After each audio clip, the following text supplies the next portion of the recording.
Hello there, a very good evening and welcome to Primetime News on TV1. We're coming to you live and direct from our Newsfirst studios here in Colombo. Quite an eventful day here in Sri Lanka, especially in Parliament, with the motion of no confidence being presented against Minister of Energy Udaya Gammanpilla. But before we take a look at those stories in detail, here are your top stories for tonight.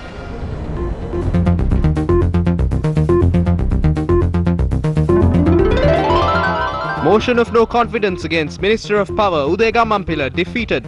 61 votes in favour, 152 votes against. The Delta variant is spreading rapidly. A warning from the Sri Lanka Medical Association.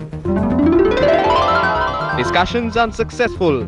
Teachers, trade unions to continue their trade union action. Program to ensure uninterrupted supply of gas. Litrogas assures they will issue gas to any type of cylinder in any colour. Arjuna Mahendran still at large. Bond scam case to be tried in absentia. Indian government accused of tapping phones of opposition activists and journalists using the Pegasus app.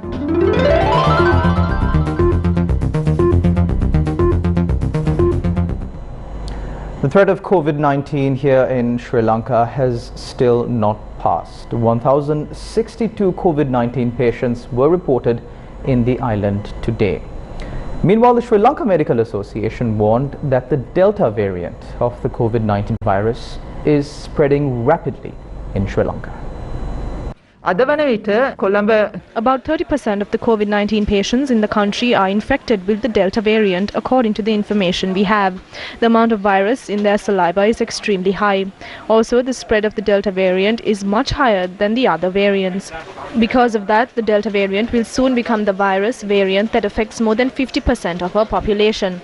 If the country remains open and we continue to function as usual, this variant will spread across the country within a month or even 2 weeks. Can we evade such a situation by vaccinating the population? About 15% of our country's adult population has been vaccinated. Only about 8% of the population has been fully vaccinated. That shows that many people in our country have not been vaccinated. Because of that, we cannot be satisfied with the protection afforded to us by the vaccines. About 40 to 50 people die of COVID-19 in Sri Lanka every day. If we assume that there are 50 deaths a day, that means 2% of the patients die of COVID-19. There are 10,000 patients in our country. Even at a time when we have so many patients in the country, we have allowed for certain activities to be carried out, considering the importance of the need for people to continue their livelihoods. When we have to balance these competing needs, the rise in the number of infections is inevitable. That will definitely take place, and we are seeing that happening even today.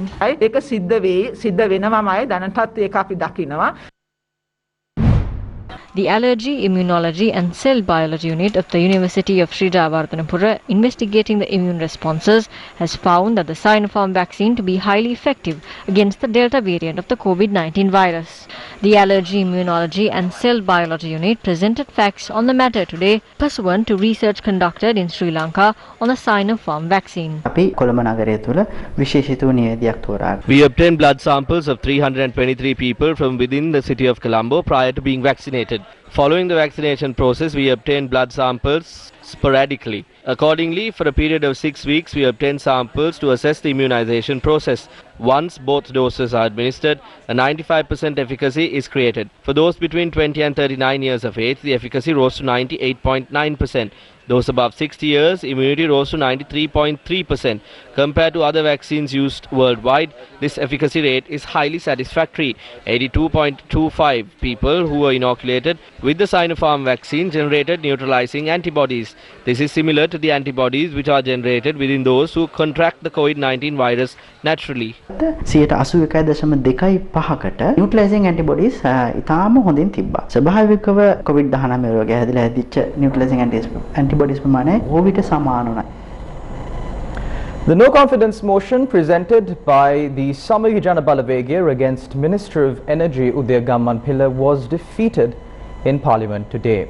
61 votes were cast in favour of the motion of no confidence, while 152 votes were cast against. Thereby, the motion of no confidence was defeated in Parliament by 91 votes.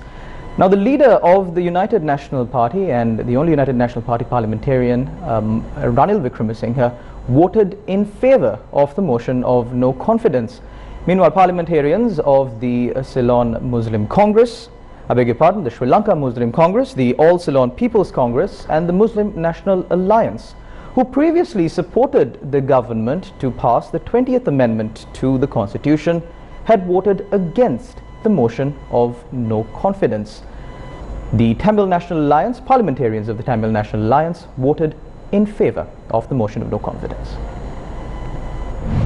Following are the views expressed during the debate of the no confidence motion. සමහර මන්ත්‍ර කතාවල තියෙනවා පණ තියෙන්නේ ගිරවගාව. ඉතින් මේකත් එහෙම තමයි. මේ ගොඩක් අයගේ පණ තියෙන්නේ ගිරවගාව. Yes, that is true. A person who expressed an opinion based on either his policies, privileges or any other reason was restricted from doing so as a result of this no confidence motion. That is what has happened. In a political sense, this decision was very unintelligent and wasteful. As the minister in charge of crude oil, he should be held responsible for failing to provide the benefits of the Fuel Stabilization Fund to the people. This no confidence motion comes further down the pecking order of burning problems our nation is facing. Against such a backdrop, the minister spends 15 million rupees worth of funds of the CPSTL to renovate his residence. The chairman of the CPSTL is the brother of the incumbent Minister of Justice Ali Sabri. How does the minister obtain funds worth 15 million rupees from the CPSTL to renovate his house? The engineers obtained it as an emergency purchase. Uday Gammampila is culpable for it. From December 2023 onwards, IOC cannot import, store or distribute oil in Sri Lanka. What are they attempting to do now? On the 5th of May, Uday Gammampila presented a cabinet paper to break the state monopoly of importation, mixing, storage, distribution and refining of oil. Is there a point in him being clad in a sarong now? What I heard from certain SLPP MPs was oil would be imported through the same firms and a certain amount would be pocketed. That is what the General Secretary of the SLPP mentions in his letter. He has requested the minister to resign over failing to act until it came to such a point where the hiking of fuel prices was the only option. Based on that very fact, he has requested the minister to resign over failing to act until it came to such a point where the increasing of fuel prices was the only option.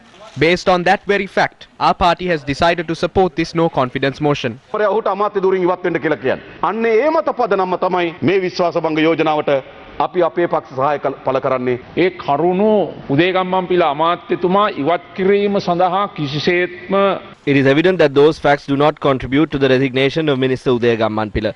If a serious scam or malfeasance had taken place, it could have been considered. Within a democratic framework, it is the right of the people to protest. That is not an issue. We cannot oppose it. I feel it is important to work with a long-term national policy in place to address most of these complications. If not, the political culture would be one where constant protests and struggles are held and criticism is levelled against each government which comes into power. Even my government met with a similar fate back then. I do not know of a government that did not increase the price of fuel. කටයුතු කිරීමේ වැදගත්කමයි මම දක්වන්නේ. එහෙම නැත්නම් අපි සෑමදාම විවේචනය කරමින් විරෝධතා කරමින් රණ්ඩු වෙමින් බලයට පත් වෙන අලුත් ආණ්ඩුවක් ඊට පසුදා සිට බිඳ දැමීමට කටයුතු කිරීම මේ රටේ දේශපාලනයේ සම්ප්‍රදාය. මගේ ආණ්ඩුවටත් එදා ඒ විදිහට තමයි වුනේ. ඒකට ඉන්ධන මිල වැඩි නොකරපු ආණ්ඩුවක් මම දන්නේ නැහැ මේ රටේ.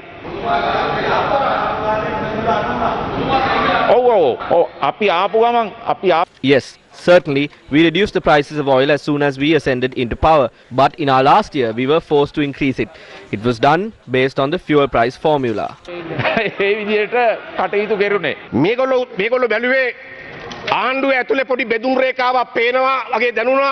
They saw an opportunity because they saw a certain division within the government. In order to aggravate it further, this motion of no confidence was put forward. What transpired? Did the division worsen? The division which existed too was erased. I propose motions of no confidence to be presented once every 2 months. We are very happy to oblige.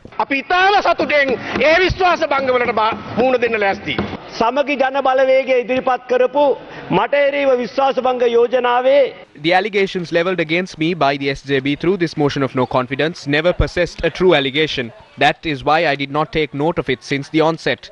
The Minister of Energy is not vested with the power to coordinate national policies. That is the responsibility of the entire set of ministers.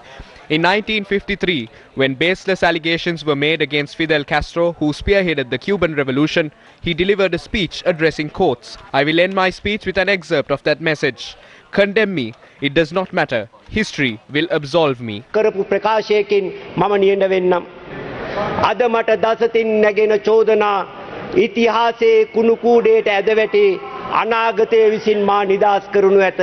ඒ දිනේ උදාවන තෙක් මම උපේක්ෂාවෙන් බලා සිටිමි. Meanwhile, the amendment brought by UNP MP Ranil Wickremesinghe requesting for the no-confidence motion against Minister Udaya Gammanpilla to be amended as a motion of no confidence against the entire government was rejected by the Speaker today. The Speaker pointed out that the amendment is against standing orders as it changes the primary objectives of the motion.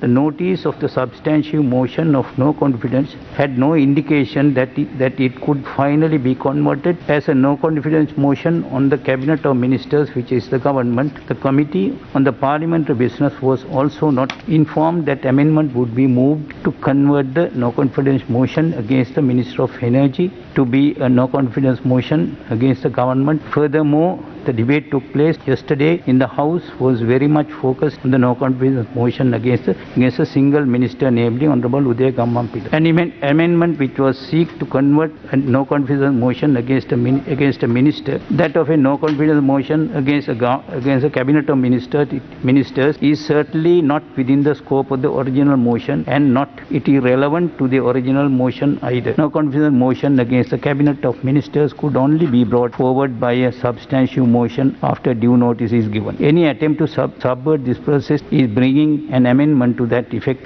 to an existing no confidence motion against minister is out of order and contravenes the standing order. In the above circumstances, I rule that proposed amendment to the no confidence motion against the Honorable Udaya Gammanpilla, Minister of Energy, handed over to the Secretary General of Parliament by Honorable Ranil Wickremesinghe MP, is out of order and cannot be accepted. Thank you. The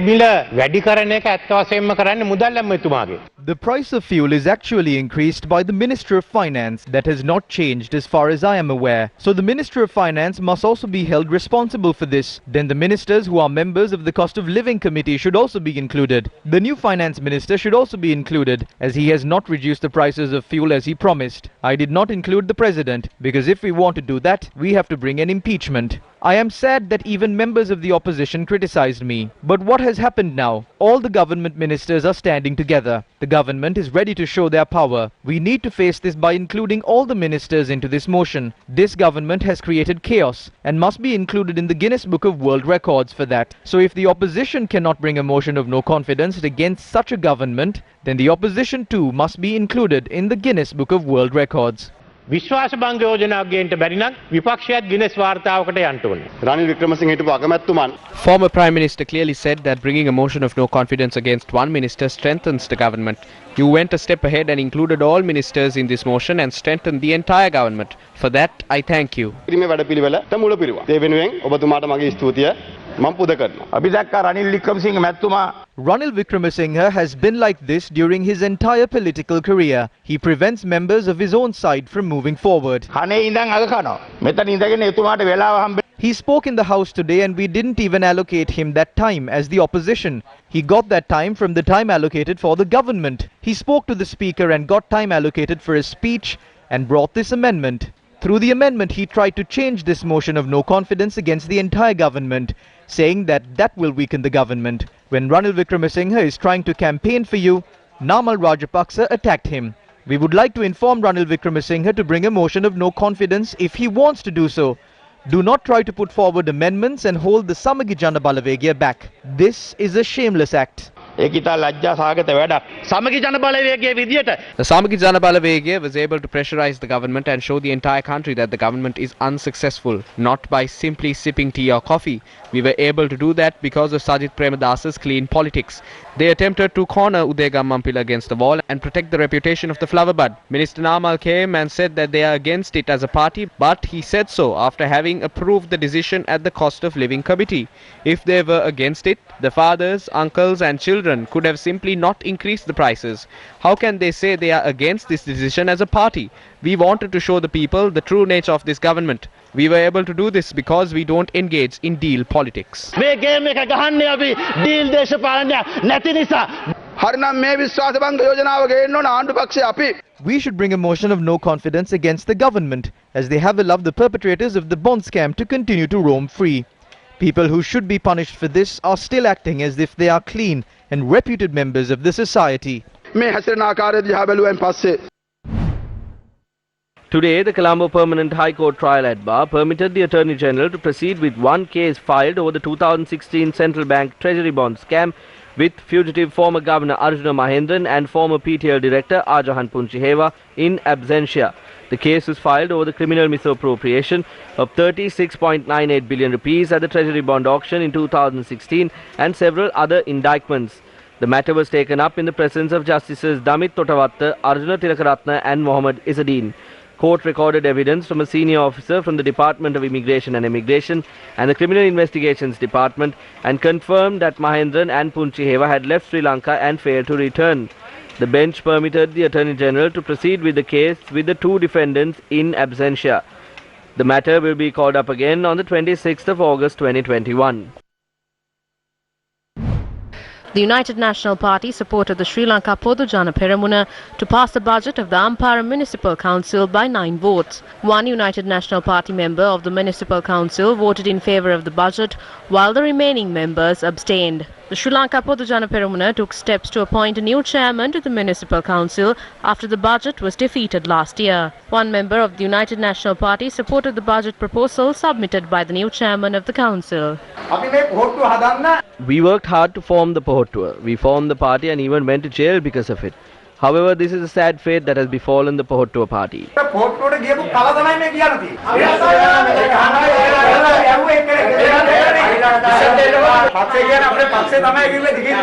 It was our party and Sagara Karyavasam who asked us to vote in favour of the budget when it was presented. But in the end, what happened? Those who voted against the budget have been appointed to office. We are extremely disappointed about the party. The chairman of Mahiyangane is from the United National Party and a majority of the members there were against the budget, but he is still in office. Although a majority were against the same in Ambalangoda, he still continues to hold office. There are different laws being implemented in the country, but it is pointless to speak about that. We are not happy about the decisions that the party has taken. We are against the decisions of our leaders. We will not become slaves to certain leaders based on their needs.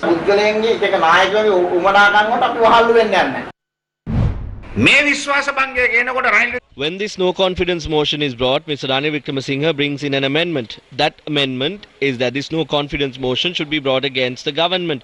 It is a very timely thing. Ranil Wickremesinghe did that, but what is his party doing? SLPP was given the power of the Navalapitiya Municipal Council. SLPP was also given the power of the Galle Municipal Council. They say one thing and do another. We condemn these actions. We are saying if they are playing a certain game, everyone should come together and play the same game. Why are they helping the government? Litrogas says there will be no shortage of gas supply to the local market despite LAF's Gas deciding to suspend its gas imports. In a statement, Litrogas said that they will issue gas to any type of cylinder in any color and that it already has the necessary stocks to meet the local requirement. Issuing a statement, the chairman of Litrogas, Teshara Jai Singh, has said that although LAF's Gas has decided to suspend the importation of gas, his institutions have the ability to fulfill the shortages in gas supply. The statement added that Litrogas will issue gas to any type of cylinder in any color and that it already has the necessary stocks to meet the local requirement. It added that Litrogas possesses the capability and market network to import extra stocks when necessary. They had requested for the price to be increased by 751 rupees. Since the general public cannot bear the burden of such an increase, especially in the context of COVID-19, the President stated that the government should bear the expenses without passing it on to the consumers. A special committee has been appointed by the Ministry of Finance to manage this matter. The Ministry of Finance will assess how this can be maintained in the future. State gas institutions will act to ensure a shortage of gas does not occur in the country. LAF Gas owns a share of around 30% in the market. If importation has to be suspended given the current situation, the government will step in. The Ministry of Finance has appointed a management committee to decide on the matter pertaining to it.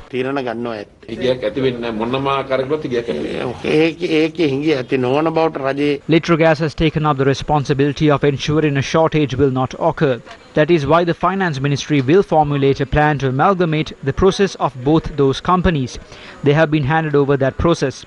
The government will take steps to make sure a shortage does not occur. The Cabinet of Ministers has decided to lower the price of an 18-litre gas cylinder. Special approval has been granted by the Cabinet to advertise an 18-litre gas cylinder which truly has the capacity of 18 litres. If it is being sold, the maximum price it can be sold at is 1,150 rupees. The 12.5 kilogram gas cylinder costs 1,495 rupees in the market, while the 18-litre gas cylinder costs 1,150 rupees. When converting the 12.5 kilograms to 18 litres, the true weight is 9.5 kilograms. The price of that 9.5 kilograms is 1,150 rupees. The consumer is not going to detrimentally be impacted in any way.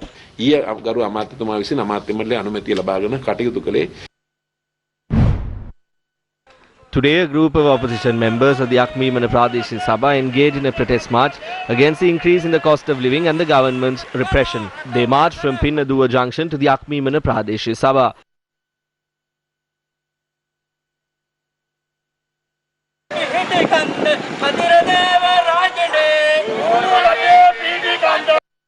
This was the response of the ruling party to the protest.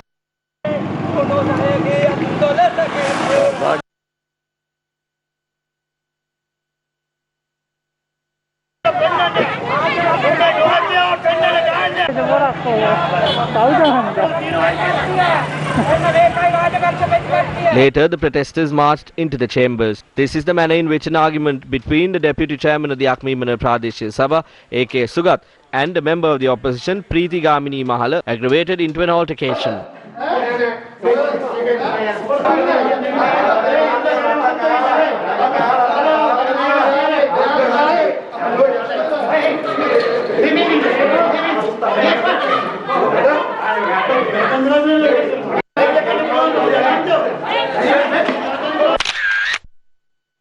Later, the members of the opposition in the House resolved the altercation and the proceedings in the House commenced. The Frontline Socialist Party organized a protest in Colombo today, urging the authorities to provide relief to the deprivations faced by the citizens of the country.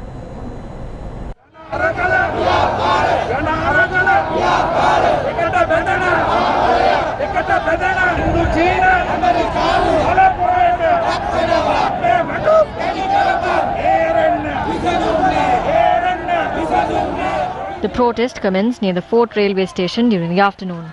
The protest was staged highlighting various concerns including the selling of national assets to foreign nations, the rising cost of living and the privatization of education.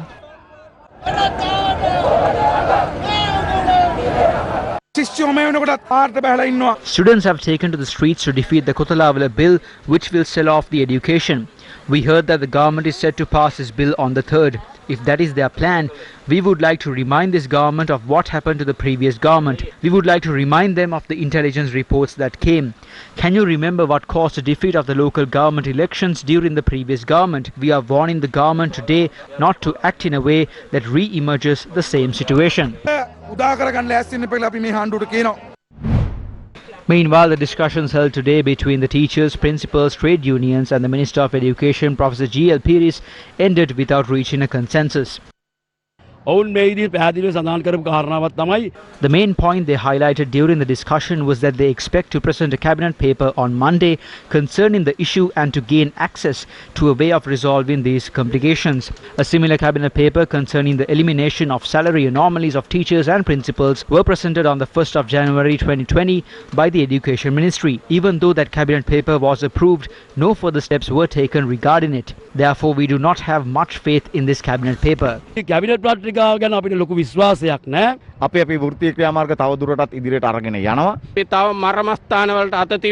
We haven't still hit where it hurts.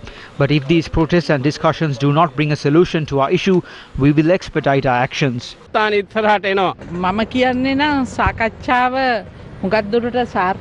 I think the meeting was successful to a certain extent. Now the group that held the protest have split into two groups. However, their demands are still the same. Everyone, including the Sri Lanka Podujana Peramuna Education Services Union, also request the government to remove the teachers' and principals' salary anomalies, according to the Sabodhini Committee report issued by the ministry.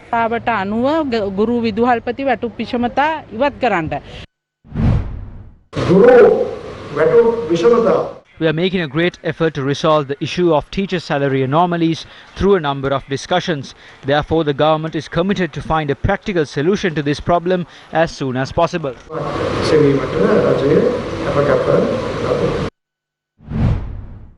Meanwhile, the leader of the opposition, Sajith Premadasa, raised questions in Parliament today concerning the education of the country.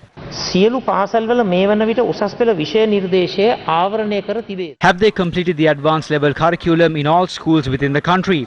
If not, is there a possibility to complete this curriculum within the next couple of months? Have they provided practicals to the students who are following subjects that require practical learning? Have they conducted term tests for the students who are facing their advanced level examinations? What are the steps taken by the Education Ministry concerning the preparations of these students for the examinations? Is the government on the assumption that adequate education was given to the students through online learning? The students have to climb on top of rocks and trees to obtain access to online learning. I would like to know, when will the schools recommence under these circumstances? When we take our country's program in administering the COVID vaccine, we don't have any policy within this program to administer this vaccine to the students above the age of 12 years.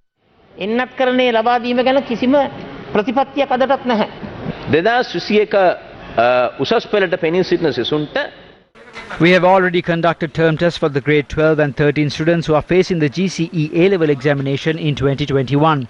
These tests were conducted during the time when the schools were open. In general, we have conducted 3 term tests in most of the schools. I would like to thank the opposition leader who raised a question in the parliament during a previous sitting on the administration of the COVID jabs to school teachers. This is the progress on that matter. So far, until yesterday, we have administered the COVID jab to 46,693 teachers in the Western Province, which is 97%. On the administration of the vaccine to school children, we have followed the instructions given by the health authorities. Venerable Bengamwe Nalakathera expressed the following views regarding the dredging of a river in Sri Lanka. Wevers have only been constructed in Sri Lanka. This is a state built on the wever. Our kings built wevers and made this the granary of the East. No one attempted to renovate those wevers. We told everyone who came into power to renovate our wevers. None of them heeded us. Recently, the Tissa Maharama wever had been handed over to foreigners to be renovated and to be dredged. There is no requirement to dredge the wever. It has been dredged to the requirement. The silt that is collected from the silt trap can even be used as fertilizer for our farmers. This is how you renovate wevers. There are farmers who know this. The engineers do not know this. The engineers only know the Western methods. The Westerners don't know the art of renovating and constructing wevers. You must ask farmers and renovate the wever. You can't consult Japanese or Chinese engineers about renovating wevers. If you renovate our wevers, you can solve 75% of the water crisis in the country. None of the politicians came forward to do the needful. They incompetently renovated the big wevers and forgot the minor wevers. They did it according to the Westerners' handbook. They followed the instructions of Brohier. How does Brohier know about our wevers? We expect to get everything from the West. The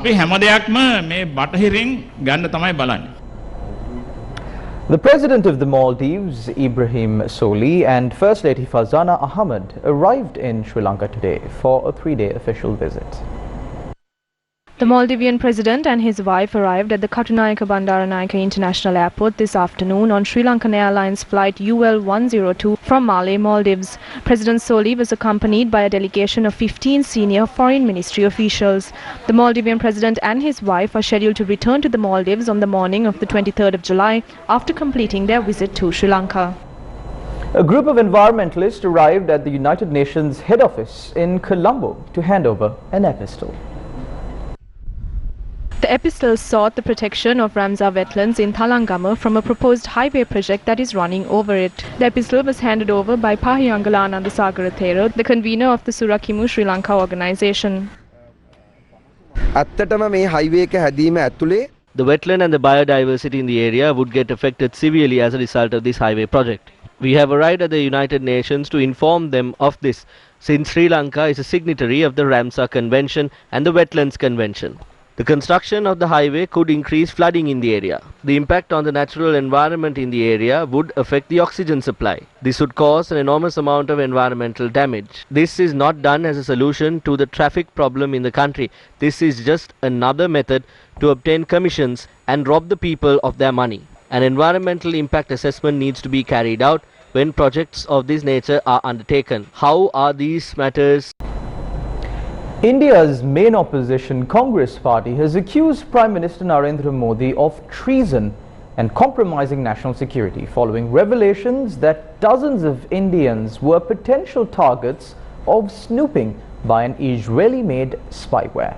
Foreign media said more than 1,000 phone numbers in India were among the nearly 50,000 selected worldwide as possibly of interest to clients of Israeli-based NSO group maker of the Pegasus software. The leaked list showed the identities of people targeted with more than 300 of those phone numbers in India, including politicians, dozens of journalists and businessmen. The Indian Congress Party says spying on India's security forces, judiciary, cabinet ministers, opposition leaders including Rahul Gandhi, journalists and other activists through a foreign entity's spyware could be considered treason and an inexcusable dismantling of national security. However, the Indian government has dismissed any allegations of spying utilizing the Pegasus spyware. Meanwhile, Pakistan's government says it is investigating whether a mobile phone number once used by Prime Minister Imran Khan was part of a surveillance hacking attempt using the Pegasus spyware. Revelations from the Pegasus project has led them to identify 10 governments it believes to be responsible for surveillance of the list. Those governments are from India, Azerbaijan, Bahrain, Kazakhstan, Mexico, Morocco, Rwanda, Saudi Arabia, Hungary and the United Arab Emirates. The National Sandalwood Garden situated in Baparamulla was declared open earlier today. Authorities have taken steps to plant 900 white sandalwood saplings and 300 red sandalwood saplings at the location. We leave you tonight with images of the National Sandalwood Garden that spans across an area of 9 acres. Thank you very much for watching Primetime News tonight. I'm Charlene Benedict for the Newsfirst team, along with our sign language interpreter for tonight, Brian de Cruz. Take care and God bless.